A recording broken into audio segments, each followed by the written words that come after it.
Live from the Money Show in San Francisco, California. I'm Adrian Manns.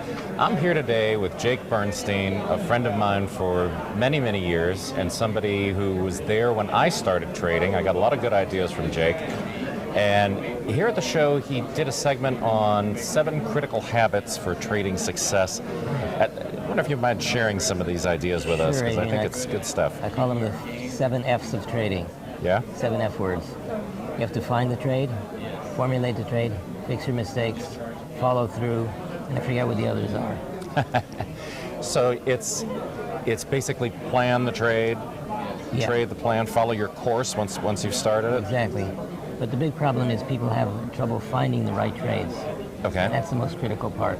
So how do you find the trades? Where do you do research, make sure you've got the track record. Yeah. Everything that's important needs to be done up front.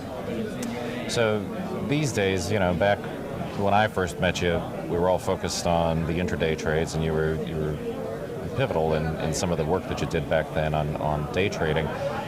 For guys who are trading intraday, do you think today it's a matter of identifying just a few assets to trade? Adrian, I think it's man against the machine. Yeah? Yeah, I think the machines have it.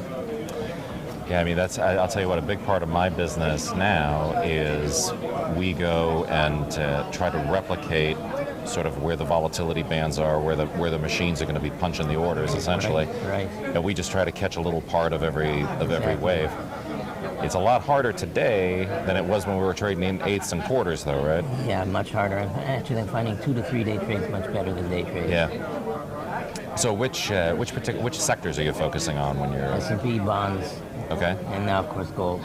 Gold, right? Yeah. I think the last time we spoke, it was very fortuitous that you mentioned gold, because I said, what do you think is going to be the asset going forward for the next few months that outperforms? And you said gold. I got lucky, Adrian. You got lucky. You're good. You're good. It's got nothing to do with luck. So when you're putting these positions on, then you're doing, and I assume some of your students are doing this as well. What are you doing in terms of position sizing? Depends on the account, depends on the risk for the trade. Usually we don't commit more than 5%. Okay. Any one trade. All right, and then the time frame you say is a few days? A few days. A few days. Do you ever hold anything for a longer? Oh yeah, as an investment we're holding gold for the longer term. Okay. Yeah.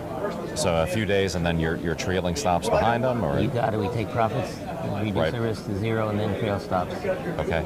And are you doing any of the sort of first bar breakout stuff that you used to do? No.